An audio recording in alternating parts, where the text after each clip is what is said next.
সুস্বাগতম দর্শক, বিডির আবাস জীবন 2.0-তে আমি চেষ্টা করব আপনাদেরকে প্রাকৃতিক রাবার সম্পর্কে জানানোর জন্য। মূলত রাবার দুই প্রকার, সিনথেটিক রাবার, প্রাকৃতিক রাবার। সিনথেটিক রাবার মূলত আপনার প্রাকৃতিক রাবারের সঙ্গে প্লাস্টিকের মিশ্রণের ফলে তৈরি হয় সিনথেটিক রাবার। এই রাবার গাড়ির টায়ারের ব্যবহার করা হয় এবং হেভি কাজে ব্যবহার করা হয়ে থাকে। মূলত প্রাকৃতিক রাবারের কষ মূলত দুধের মতো সাদা হয়ে থাকে। এটি আপনার কারখানার মাধ্যমে প্রসেসিংয়ের মাধ্যমে রাবার শিট তৈরি করা হয়। আমি রাবার সম্পর্কে, প্রাকৃতিক রাবার সম্পর্কে আপনাদেরকে জানানোর চেষ্টা করব। আপনারা আমার সঙ্গে থাকবেন, আমি চেষ্টা করব আপনাদেরকে ধারণা দেওয়ার জন্য। প্রাকৃতিক রাবারের গাছ মূলত 15 থেকে 20 বছর পরে পূর্ণবয়স্ক হয়, কষ নেওয়ার যোগ্য হয়। আমি একজন দক্ষ শ্রমিকের সাথে কথা বলবো। দাদা, আপনি কেমন আছেন? ভালো আছি। তো বাড়ির সবাই ভালো তো আপনার? বাড়ির সবাই ভালো। কত বছর ধরে আছেন এই ইয়েতে আপনি? আমি 89 থেকে আছি এখানে। আচ্ছা আচ্ছা, অনেক বছর। কত বছর হবে আনুমানিক? আজকে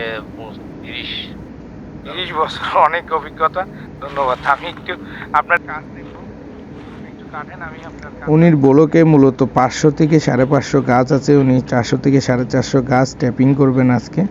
উনি সুন্দর করে গাছটা ট্যাপিং করছেন, কাটছেন। কাটার পরে এই কষ বের হয়ে আসতেছে তার বাকল থেকে গাছের।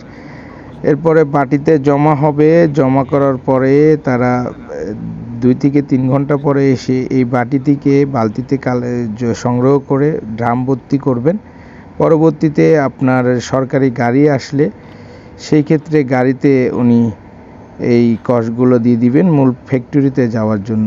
ওনারা মূলত অনেক কষ্টের বিনিময়ে কাজগুলো করে। দেখতে পারতেছেন পাহাড়ি এলাকায় অনেক রিস্ক নিয়ে মূলত ওনারা এই কাজগুলো করে থাকে, আমরা হয়তো জানি না।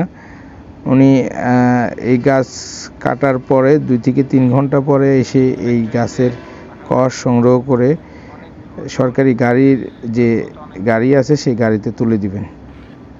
পরবর্তীতে মূল ফ্যাক্টরিতে যে এই গাছের কষ দিয়ে আপনার রাবার শিট তৈরি করা হবে। সরকারি গাড়ি মূলত চলে এসেছেন এই রাবারের কষগুলো নেওয়ার জন্য। ওনারা ড্রামে ভর্তি করে রেখেছেন। এই কষগুলো ওনারা 10 কেজি করে মেপে দিবেন। প্রতিটা ব্লকে ধরেন আপনার 60 থেকে 70 কেজি রস হয়। আপনারা আমার সাথে থাকবেন, আমি চেষ্টা করব আপনাদেরকে এই রাবার সম্পর্কে জানানোর জন্য, এই রাবারের সাথে জড়িত শ্রমিকদের সম্পর্কে জানানোর জন্য।